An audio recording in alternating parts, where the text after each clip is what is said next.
Hello to the people of God. This is e100, day 17. I'm over here at the Charlotte airport, and I thought this would be a good spot to do our 17th look at Jesus this 2014. We looked at Psalm 22. Hope you read it. This is what's known as a messianic psalm, so it prophetically gives us insight um, to Jesus. And we can see with those famous words, this psalm starts off with, "Why have you forsaken me?"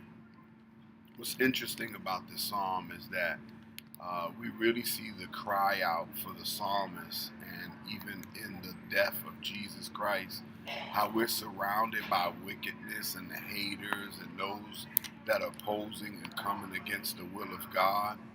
But regardless of what happens, they put a crown of thorns on Jesus' head. They made him carry that wooden cross up the hill. They beat him. They whipped him. They tore off his clothes. Even here, they show the part where they gambled for his clothing. So you get this insight, 700 years before Christ is even born. But what's to be noticed is, as we go towards the end of the psalm, that God delivers.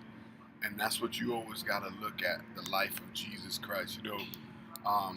Me loving sports and being a part of sports all my life, they always talk about the comeback. And you have some teams that were notorious for making the comeback, the feel-good story of those that were down and out, the people that come against all odds. Well, in Christianity, that's what it's all about. That the king would come riding on the back of a donkey. That the king and the savior of the earth would be seemingly defeated by some Roman soldiers and crucified on the cross. But know that this is what takes place. That he who was crucified was resurrected. And the Christian life is about being resurrected. Wherever your life is at, it could be in shambles right now. You could have just got saved and have nothing. God will begin to resurrect your life and prosper you and move you forward. You could have been saved and been living a great and victorious life, and something happened.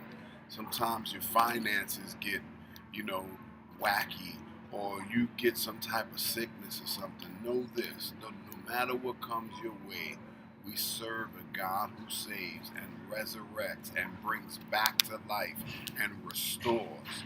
So just continue to trust in him. Father, I pray for those that are going through hardship. I pray that you would minister to them and that you would strengthen them in ways that only you can. Bring them back from the dead. Bring them back from adversity to allow them to sit on the mountaintops. So even as Christ was resurrected, you would resurrect them. Know that Jesus went from the cross to a crown, and that eventually it was said of him that he is the Lord, and that every knee will bow and every tongue confess to that fact. God bless you, and see you tomorrow.